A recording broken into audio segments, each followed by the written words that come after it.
In this video, we're going to talk about agreement in Spanish sentences. Now, you might be familiar with the idea of agreement because we do have what's called subject-verb agreement in English. We'll take a look at that in just a second. But Spanish has not only subject-verb agreement, but a few other types of agreement as well. In Spanish, we also have noun-adjective agreement, and we have noun-article agreement. And both of those types of agreements can be subdivided into two categories. Both of them can be subdivided into number agreement and gender agreement. We're not going to take a real in-depth look at any of those things in this video because there are other videos that teach about them, but we will take a quick look. But first, let's talk about subject-verb agreement in English. So English verbs typically are fairly standard. If we have the verb to see, for instance, then we could say, I see, you see, we see, they see. We could even say, you all see. And so far, we're using the exact same form of the verb for everything. See. I see, you see, we see, they see, you all see. But if we want to get into third person singular, it's different. So if we said he, we can't say he see. That's just not the way it is in English. Instead, we have to say he sees.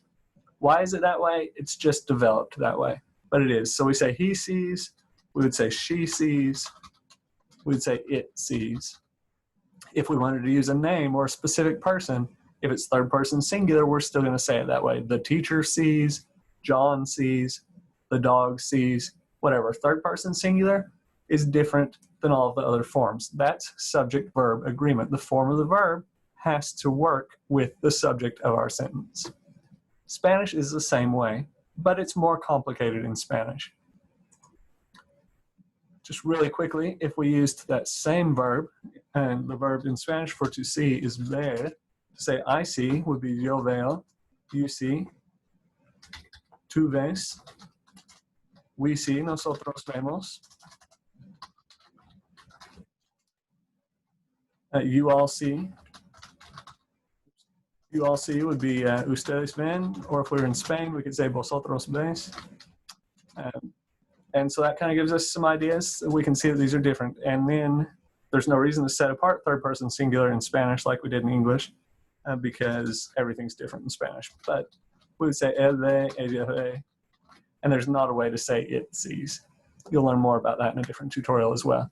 But here we go. So our form of our verb has to agree with the subject of the sentence. That's subject-verb agreement in Spanish. Now, let's talk about number agreement and gender agreement. Number agreement is relatively simple. That means is something singular or is it plural? Now in English, again, we don't make distinctions like we could say the tree or we could say the trees. The noun itself changes, but the word the doesn't change. Now where it does change is in what's called the indefinite article. So we could say a tree, but we would not say a trees. That doesn't make sense in English. Instead of a trees, we have to say some trees. So that's a little bit of number agreement. With definite articles, the word the, we don't see number agreement. We just use the word the all the time. But indefinite articles, we do see it. And then gender agreement is something that we don't have at all really in English. In fact, the closest we can come to is that we might describe a boy as handsome, for instance. We might describe a girl as pretty. Generally speaking, although there are exceptions, we would not use pretty to describe a boy, and we would not use handsome to describe a girl. It's not to say that it's never been done, but generally speaking, the one adjective is used for boys, the other adjective is used for girls. And so that's a little bit of gender agreement. That's kind of how it works in Spanish, but it gets more complex.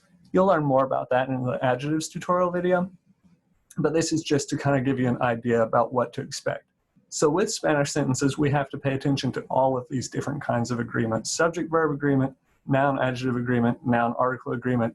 And again, those two, noun-adjective and noun-article, both incorporate number agreement and gender agreement.